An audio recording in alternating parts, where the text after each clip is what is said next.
Good morning. Welcome to the August meeting of the Riverfront Design Committee. I'll say straight off, we are apparently being recorded for television, so when you're speaking, whoever's speaking, would you please turn your microphones on, please. First order of business is roll call. Paul Dedman. Present.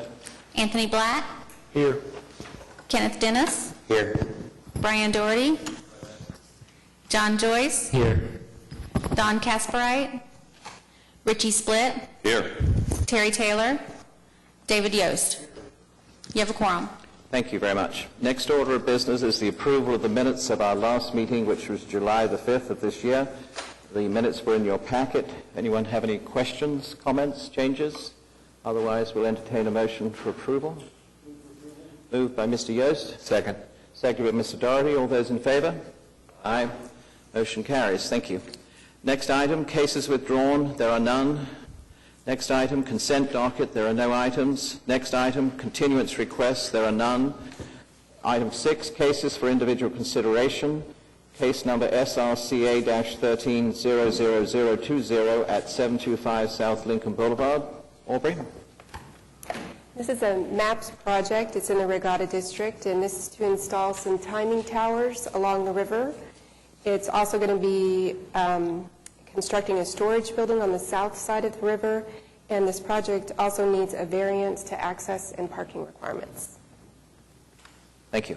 Is the applicant here?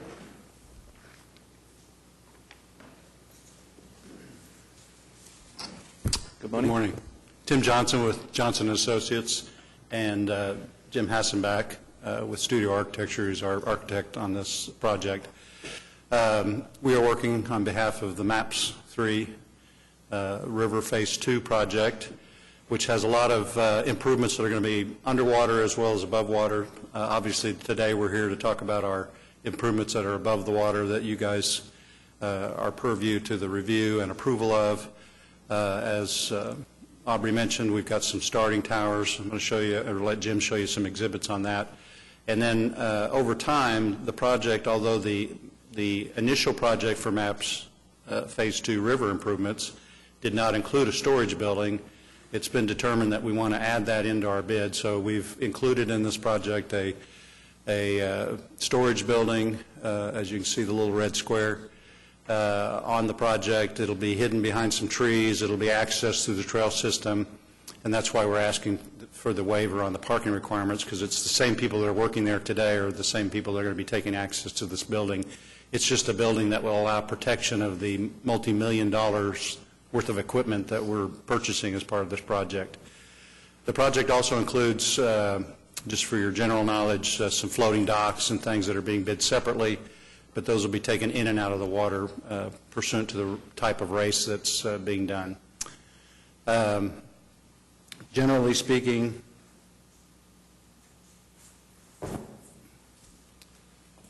the project actually extends beyond your district.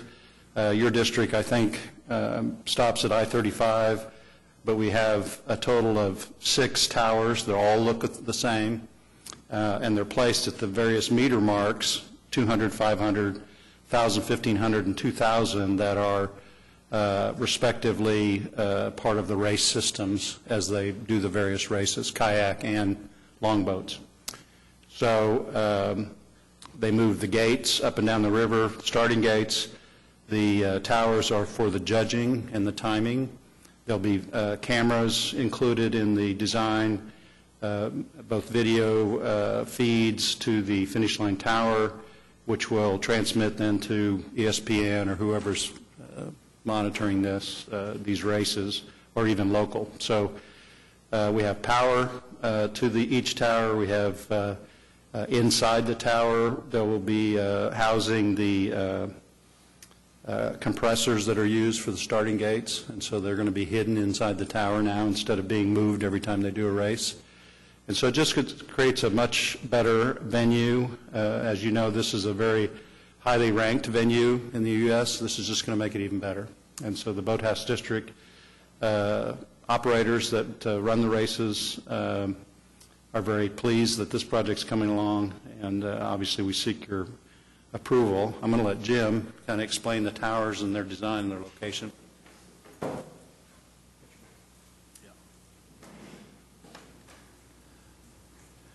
I'm Jim Hassenbeck with Studio Architecture, working with Tim, and also want to make the committee aware that our group has worked closely with Rand in his office so that all of this is kind of coordinated and works together.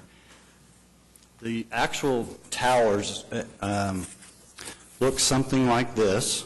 There are 6 of them, as Tim mentioned, and one is at the actual finish line, and then there's one at 2,000 meters. There's one every 500 meters up to the finish line, and then there's one added at the 200-meter mark. So that's a total of 6.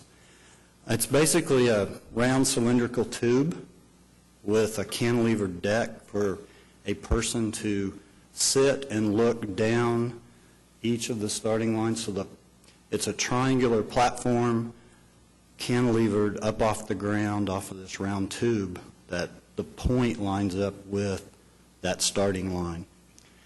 The camera's there, and will also house a, sorry I'm out of breath, I ran across the street.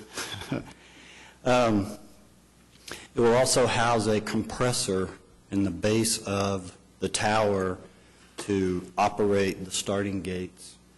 So that will be in there. So this will provide a place for a lot of things to happen that they can secure and lock up, but still do it in an aesthetic way that works with the whole district. It is just a platform that somebody sits on with a railing. We'll put the distant markers actually on that horizontal surface so that the spectators across the way can see it, but more importantly, the different crews can kind of mark their path as they go along.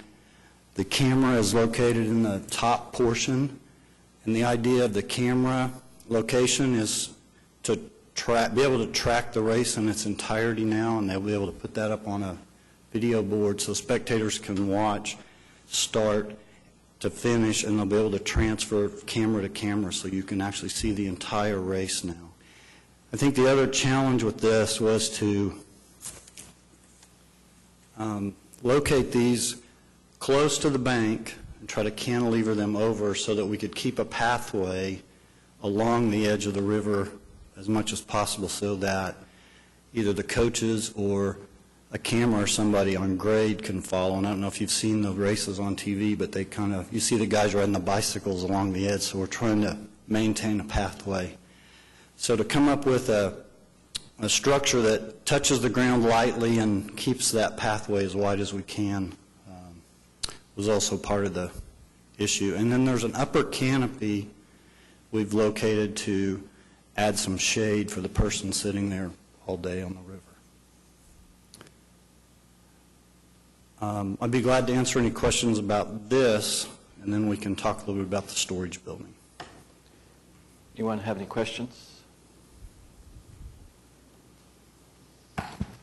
Epoxy coating on the steel, is that the same finish on the horizontal surfaces? I think, well, the verticals you see will be kind of basically a perforated metal or a diaphanous type material. It'll be similar to the windscreen material, so we're trying to coordinate those. It also, we're trying to keep the weight of that as light as we can, just because of, and John would know this, just structurally, so that we don't have that mass out there, just dead weight. We're trying to lighten that up. The platform itself would probably be some kind of a grill or grating that rain and snow can fall through, again for the same purpose, to keep it light. The color would be white. All 6 would be white, and then the lettering would be the kind of the Boathouse District's blue color. Okay. Scotty, do you have any comments as far as the staff on this particular aspect of the application? No, I have no reservations with this. Okay, thank you. The storage facility. Okay. Please.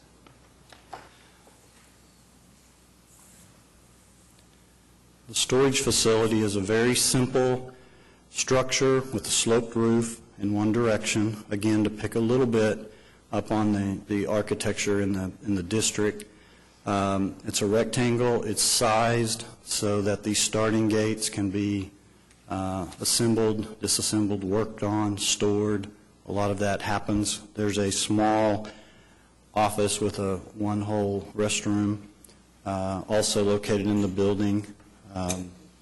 This is going to be located back in an area that I think with some trees and landscaping, and this may be something that we would want to make a green color. Again, we've talked a little bit with not just our group, but also Rand, and trying to talk through that we may want it to be a little bit more of a building that goes away, not so much for a couple of reasons. One is what's in it. It's not a public type space. We want it to blend a little bit more into the natural setting, some trees and things that are in the area.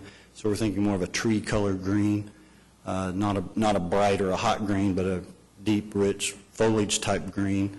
It has an overhead door in each of the short ends so that you can pull this long starting gate in and out the door, basically make a loop as you load and unload the system. And then it has a egress man door on each end. Comments from the committee? So the renderings that you're holding up today seem a little bit different than the ones that are in our packets. You mentioned that the exterior panels are going to be similar to what's on the current boathouses, and the scale of those, the ribbing appears to match. What we have in our current seems like more of an off-the-shelf rolled metal panel. What is the material, and is it more in keeping with the boathouses, or is it something that is in contrast to it? Well, I think it would be a pre-engineered system, but the skin itself, we're thinking the sides are more of a panel, not what I would call the typical pre-engineered skin. It's more of a metal panel that reflects more of the nature of the existing structures in the area. Some of that will get into cost, and we'll have to review and look at that. But the intent is to have a panel system that is similar to the existing boathouses.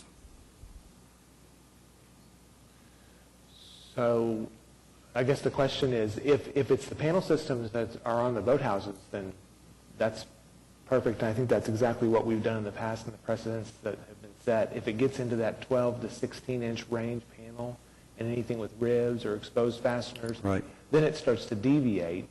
There are some of those panels that work really well and are transitional from what was on the boathouse. But I think that the precedent that we want to establish today is maybe similar, might be that vague word, and it doesn't have to be exact, but really capture the aesthetic that's on the boathouse. Right. I think that's the intent. I understand, and that is the intent with the detailing that we'll put together for this.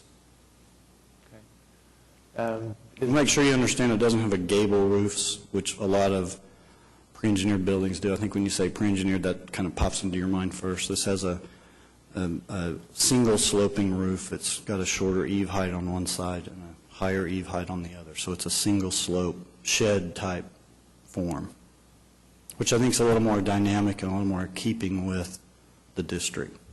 Are all four sides the same material? Or does the low side have a material that's more represented by the ribbon? The low side is the side that would face the river, and then the vertical panels, the intent is to have those the same. Okay. Any other comments from the committee?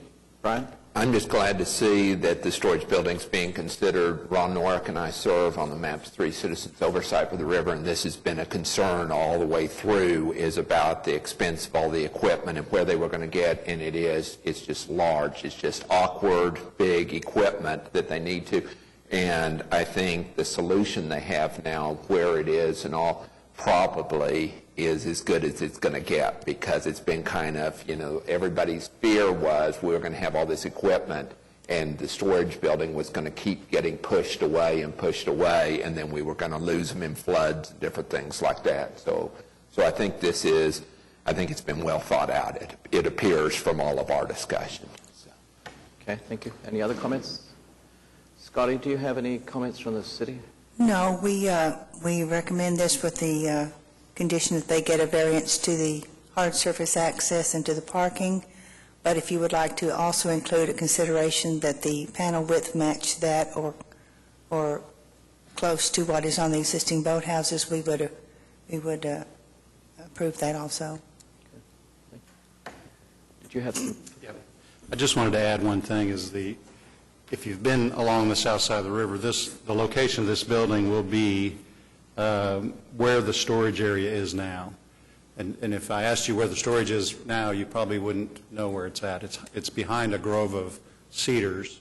We intend to maintain those cedars, take out the guts behind it, and we'll back up to the railroad. And so it'll remain fairly well removed from visibility. So I just wanted to let you guys know that it will be heavily landscaped as well. So. Okay, thank you very much. Any other comments? Anyone care to make a motion?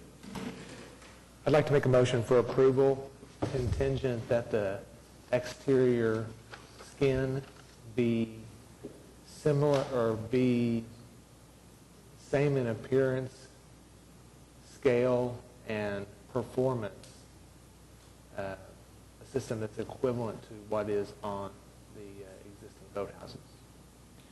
Motion by Mr. Blatt. Is there a second? Second by Mr. Joyce. All those in favor, say aye. Aye. Any nays? Okay, the motion passes. We also have to make a recommendation to the Board of Adjustment with regard to the variance as to the off-street loading, parking, and access regulations. Anyone care to make a motion in that regard?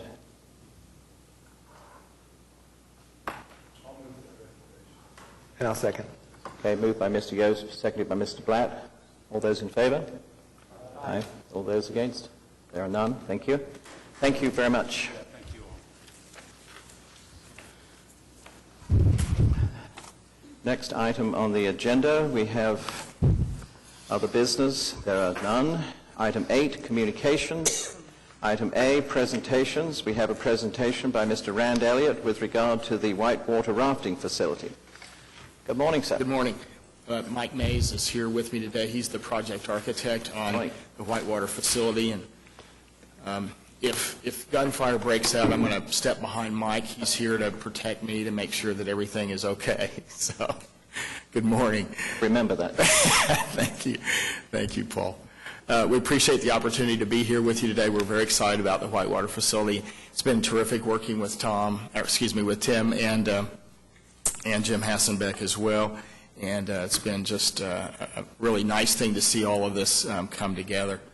Let's see, do we have a clicker or just this? Just the mouse. Just the mouse, okay. How do we get started here? Yeah, Mike, why don't you do this and let me kind of refer to some images. What I thought we would do is just go through and share with you some very quick overviews. This is a submittal of a project that's ongoing, obviously, and I thought we would go through it pretty quickly. Some of this information you may not be as interested in as others. This is an overall, and just for your reference, if you start on the left, you see the Finish Line Tower, which is just to the left of there, and then the Devon Boathouse, and then you continue down. The next triangle is actually the UCO Boathouse, and it's underway. We are in architectural documents right now, which we're very excited about. The next one that sets back a little bit, the triangle that sits back, is the Blue Cross Blue Shield playground. The one to the right of that is the Sandridge Youth Pavilion that has the zip line attached to it. Then the one yet to the right of that is the OU Boathouse. And then the one to the right of that is the proposed main building that we're going to be sharing with you today. To the right of that is a small structure that will be for what's called an orientation and storage building. And then to the right is called the kayak storage building, and then the other little triangle kind of out in the middle is a pavilion structure that is being proposed. And of course, you can see the outline generally of the whitewater itself. Scott Shipley and the team at S2O are really bearing down and getting this project and proposal in great order. We've been working with the city on this, and it's been just terrific. So let's go to the next image, Mike. What we've done here is that all of each of the layers that you're seeing today are broken down in terms of things that we're working on. And I'm not sure that you're going to be terribly interested in the road and utility plan, but we do have access certainly around the perimeter. You can see a proposed parking lot on the north side and how we would plan and put road and utilities in and around the site. The next one. The Whitewater Park plan, this is probably the best drawing to imagine or to visualize everything that's going on. As you can see on the left, you see the entry building and the orientation pavilion just to the right of it. You can see the kayak storage to the right and the pavilion in the middle for music. And we're really excited about this. Just within the last month, Mike Mays and I went to Charlotte to see the kind of the original Whitewater facility, and we learned a great deal about what we could do to make Oklahoma City's Whitewater facility literally the best in the country. In Charlotte, the interesting thing is that it's out of town. It's probably 30 minutes away. And, of course, compared to Oklahoma City, this is an urban park, which is, we realize now how really special that is and how it's going to really drive more and more traffic. So it's much more condensed. The other thing that we learned in Charlotte was that it's very hot there, just like it is here, maybe more humid. And there were no trees. There were no opportunities for shade. And we actually saw people trying to stand in the shade of a telephone pole because it was so incredibly challenging.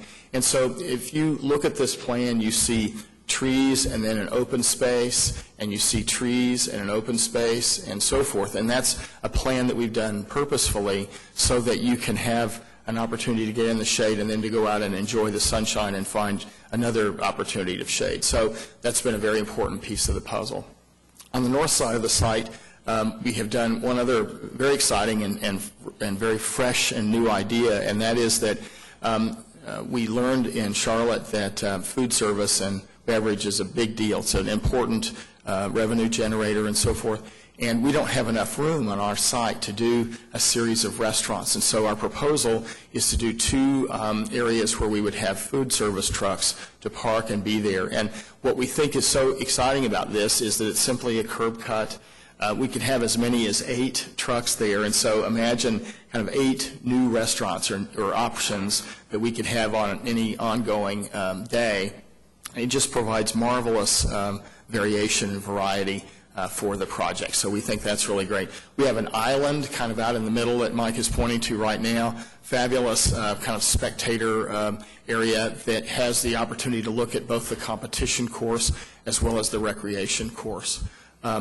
We suggested this music venue, which is right here. It allows you to look across the pool as well as be very near that, and Charlotte was doing a very similar kind of thing as we speak. So trees, opportunities for sunshine and trees, the ability to have really a small 11-acre facility versus 35 acres, which is what Charlotte is, we believe is absolutely an improvement for us and will make our venue even more successful.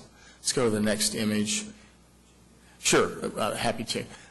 Mike is suggesting that we talk a little bit about the conveyor belt and what's called the bottom pool. This is really kind of the quiet pool, if you will, as you start to go up. The conveyor belt, if you'll remember, was actually on the north side of the pump house at one point, and Scott had opted to actually put it on the riverside, which will be really cool because people will be able to see the boats and rafts going up the conveyor belt to what's called the top pond, if you will, that then begins your adventure, whether it's the recreation channel or it's the competition channel. So the idea, nowhere else in the world is there a venue where you have flat water and white water literally side by side. And so, again, another thing that makes the facility particularly special. The next one is really the access and trail diagrams. The two kind of purplish arrows are our 20-foot wide fire truck access points. We've been working with the fire department on making sure that that is sufficient. We have a 10-foot wide ADA and maintenance truck access, and you can see it's literally a kind of a ribbon of access points all through and around the facility. There are actually a couple of bridges. Mike is pointing at one right there that will allow us to have access literally across the entire site. And so those things are really, really important to being able to have access. Okay. These are some conceptual thoughts. We've got these bridges that we've been talking about. We're talking about doing something very simple, very straightforward, very muscular, like the boathouses and the sport really is. And the illustration of how we might handle railings. This is the suggestion that it might be a Varendale truss or something like that that would be a very elegant approach to it, perhaps with Carlos mesh, which is a very thin and light stainless steel mesh. The fence and gate layout, there's been a lot of discussion about having a fence around the facility. Would not preclude additional security or any of those kinds of things, but that we're having this discussion and likely to put a fence around the entire facility.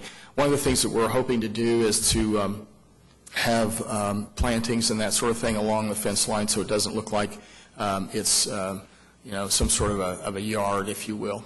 Fence and gate details, we're really working hard to put together some interesting ways to do fencing and gates in and around the entire facility so it doesn't look kind of typical, if you will. It has more personality than that. And then here's the point I was making earlier, which is about the tree and shade program. We're looking at the possibility of creating some shade elements. You can see here a little conceptual drawing, and we're looking at these being integrated as a part of the shade tree access as well. And it's not yet decided where exactly these will go on the facility, but we envision the need for people to come out with kids and family and so forth and be able to have a picnic and be able to enjoy the experience here without feeling overwhelmed with heat or the ability to find shade. This is our early conceptual drawing of the main building plan. One of the most exciting things that we're proposing, Mike is showing you kind of this walkway, and in an effort to be really efficient with the building, we chose to let this major walkway or promenade or space going through the middle to be the gift shop. And if you know much about amusement parks and facilities like this, you want everybody, museums are particularly important, you want everybody to go through the gift shop. That's a really important piece of the puzzle. And so we've made it so that you can't not go through the gift shop, and it will become a part of the passageway. As you come in, you sign up, get your tickets. The upper left is the ticket area, and you can then go through the gift shop or pro shop, and then your adventure starts as you go through on the other side, and you go out and do your orientation experiences. On the upper part, we have 3 rooms that have the ability to be small conference or dining spaces. You could rent it for a birthday party. You could do any number of things. You could have corporate meetings there. Along the right-hand side, and this is the river kind of diagonally down along the drawing, and this is our proposal for a restaurant. And we're talking right now about what type of restaurant that might be, and would seat probably 120 people along those lines. The center part, the purple part, is really the kind of the administrative offices side of it, as you can see there. And then we've got staff locker rooms and restrooms and areas in the middle. To the rear is the mechanical and mechanical enclosure where we have to have access to the building. And then, of course, restrooms are a really important part of any whitewater facility like this. And so this is our initial approach. We're working on pricing and design development concepts right now. These are some elevation drawings. They're continuing to evolve, but we're really focused on trying to keep the same flavor and vocabulary as the rest of the boathouses and similar kinds of detailing as well. These are the drawings that S2O and the Whitewater mechanical folks are developing for the profiles of how the concept or the channels work. And what's very interesting that you would appreciate is that there's actually a huge physical model being built right now in a warehouse. It's about 10,000 square feet, and that will be the second part of a testing process. And they do this with every whitewater facility, and it allows them to physically change and alter how the water moves through the channels themselves. And so it's a combination of doing drawings based on their experience with the hydrology. You can see here some of the early modeling that's going on, and then there's a physical test, and that physical test will be the last details as it goes forward.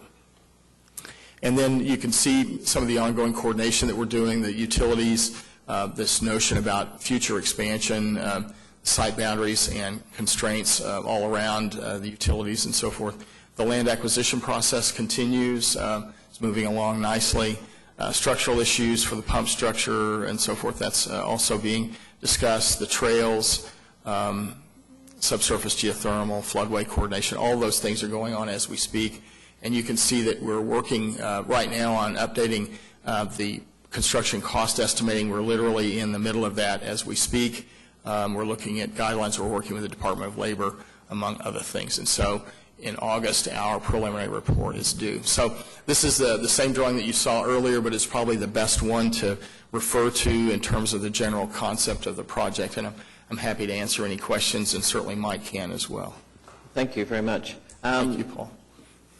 All things being equal and everything goes ahead according to plan, what do you anticipate the date is going to be when this facility will be up and running? 2015 is the projection at this particular moment, and we feel pretty confident about that if we have no roadblocks ahead of us. So there is an important part about trying to get it done at a time of the year that allows you to take advantage of the best time of the year, if you will, that relates to when it can be used.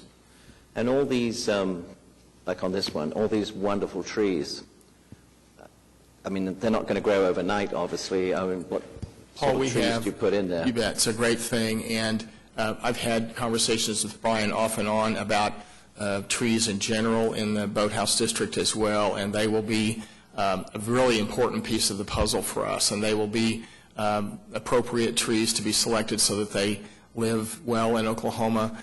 We have DHM, which is a landscape group out of Colorado that's on the team as well, and they do this sort of thing on a daily basis. And so we'll have irrigation and all those kinds of things to make sure that it succeeds.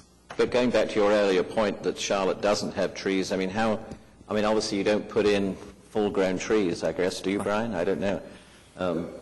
When do we have shade? I guess they're going to have quite a bit of flexibility because they have to come up and do fill, and fill's the best friend to a lot of the new trees. So, Disney has been able to do all kinds of things. I mean, you look at what Chesapeake did. It's just sometimes if the investment's worth it, you can go ahead and size up and still do everything correctly for the trees. So my guess is they'll be looking at the best, most effective use they can. Great. Paul, we're going to try to put in as large a tree as we can possibly afford going forward.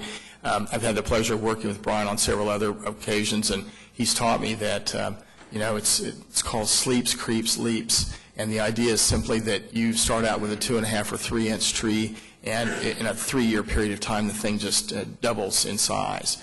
And so we want this to be a long-term investment. We want it to be great over a period of time. And like any new project, it may not be perfect day one, but as it emerges and continues to grow, it'll just get better and better. And so that's also part of the reason why we're considering these shade canopy elements as well, is that give people an opportunity to find respite, if you will. whole project sounds great. Other questions? Thank you. Yeah, I'm just going to ask Rand, David. this is going to be a competition facility, but is it also going to be a community recreation facility? Oh, absolutely. In and fact, how will that be divided, do you think? It's a great question. I think there's been a little bit of a misunderstanding about, I think early on there was some discussions that it was, completely and totally for Olympic quality athletes and stuff, and that's really not true. It's really for everyone. And when we went to Charlotte, Mike, in fact, tested the rafting approach, and I'm happy to say that he stayed in the raft, and so that worked out nicely. Some others didn't, and I won't name those names, but it was a great experience, and it's a situation where you're trying to make certain, and I'm sorry, David, say your question one more time. I've lost my train of thought. Well, I just said, I know it's going to be a competition facility, but will there be a considerable amount of time available for community recreation? I lost my train of thought there. To your point was that it's not an Olympic or an elite athlete facility, it's for everybody. And one of the most interesting things that we noticed in Charlotte was that it's a family affair. I mean, people go out there, literally spend the day with their family. You can eat, you can walk, you can run, you can swim, you can walk through, and you can hike in that particular instance because there are other things here. You'll have Bricktown nearby and all that, which Charlotte didn't have. And so it really is a family-oriented thing. Now, the interesting thing is that over on the right, for example, the kayak storage building, if you are an Olympic hopeful or at that level of experience, you're probably going to go over here and you'll have a kayak stored there, or maybe it's your personal one or something like that. And so there is a separation from that in terms of comparing it to the average person going out and using the facility versus the elite athlete. So it'll be a wonderful combination of being able to do that. And one of the most interesting things that Jeffrey Guston has shared with us over time, because he and Scott did the Charlotte facility and did the London facility as well, it's very interesting because probably 80% of the people that are there for social reasons and to have lunch and to be around family, and then the other 20% are actually getting wet and going into the process and enjoying the rafting and so forth. It's just a very interesting thing. That's why the trees and all of that is so important. Family and friends could come with grandkids or something like that. Maybe they are not interested in rafting, but they could take a lawn chair and sit under some shade trees and have a nice beverage and enjoy lunch and that sort of thing. And so it's very much in that point of view. Yeah, I mean, of course, there's no way to know at this point, but you think this can be an affordable facility for the community? Oh, absolutely. I mean, it is really focused. The number one purpose is for it to be for the community. Its secondary use is for the athletic connection that Mike has developed at the river. So it's for the community first and foremost. Right. Thanks for asking. I have a question, just like, Sure, say at the Charlotte facility, just in terms of the operation of it. I'm trying to imagine for the public, is this something that's like comparing it to where you wait in line and you go through the course one time, or is it more a deal where it's for a certain period of time? Right. It's interesting. I know that Mike has just opened the ropes course, if you will, that's going on, and so we're monitoring that very, very closely. He's having fabulous crowds coming out. And none of us like to wait in line, especially when it's hot outside and you've got kids with you, et cetera, et cetera. It can be challenging. And so they're actually using elements where you're given a time to start on the course. There's some discussions about the little light-up thing that you can get at a restaurant sometimes. When you come, they give you a little puck that lights up when your time is ready. So there's really an effort to make this a very pleasant experience. And the other thing that Mike is really emphasizing is that if you were to come there and scheduled to go into a raft experience, and you do it at 2:30 in the afternoon, and it's 1:30 right now because there's traffic, if you will. There's so many other things to do, John, and the idea is that you can come out, you could go to the food trucks, you could have lunch, you could take a walk, you could rent a bicycle, you could do any of those kinds of things. And the goal is to get everybody wet and to enjoy that at whatever level that you want. And so there's been an enormous amount of effort spent trying to make that a really pleasant experience. Great questions. Thank you. Yeah. Mike just reminded me, one of the things that's been very interesting is that the fire department has been particularly interested in the ability to do swiftwater rescue on this site. And so there's been conversation with them, and that's going on, and we've actually done a couple of things that allow that to happen often. And so we just think it's a fabulous opportunity to connect those two things together. There's more than one benefit, David, to your point about who gets to use this. And so that's an added thing, that there's some rescue opportunities to learn and teach and so forth that goes beyond the recreational side of it. How old is the Charlotte facility? Oh, I think it's 7 years old. Might that sound about right? About 7 years old. So they've had enough time to sort of get the kinks out of it. And one of the observations, too, Paul, was that I'm not sure that they started out with as much food service as they currently have, and they realized, wow, it's just so important when you have several thousand people coming out for the day, and you need the ability to let them do lots of things. And we witnessed one very interesting thing that had to do with you had families coming out, and they would go anywhere to get some shade, and some of the restaurants had umbrellas over tables, and we witnessed people coming in and looking for shade and just sitting down at restaurant tables, and the restaurant people would have to come by and shoo them away because they weren't ordering food, but they were looking for shade. And so we were trying to be very observant about the kinds of things that they were doing that we could do better, and be very thoughtful about that. So we have that. There's some things that are quiet about it. I mean, the access from the main building, for people to be around in this area, would cast some shadows on the east side of the building for afternoon access. We're just working really hard to find simple, passive kinds of things that make it a better facility. Any other questions?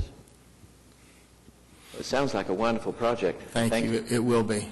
We appreciate your coming to tell us all about it. My pleasure. Thanks Thank very you, much. guys.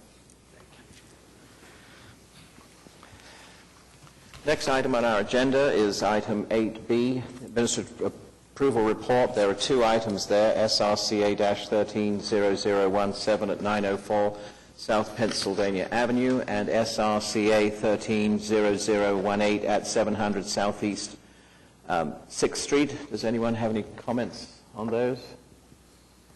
If not, the next item is the next meeting date, which is September the 5th. Scotty, do we have items on the... It seems likely that we will. Okay, good. Otherwise, if there's nothing else, we'll entertain a motion for adjournment by Mr. Blatt, by Mr. Swift. Thank you very much.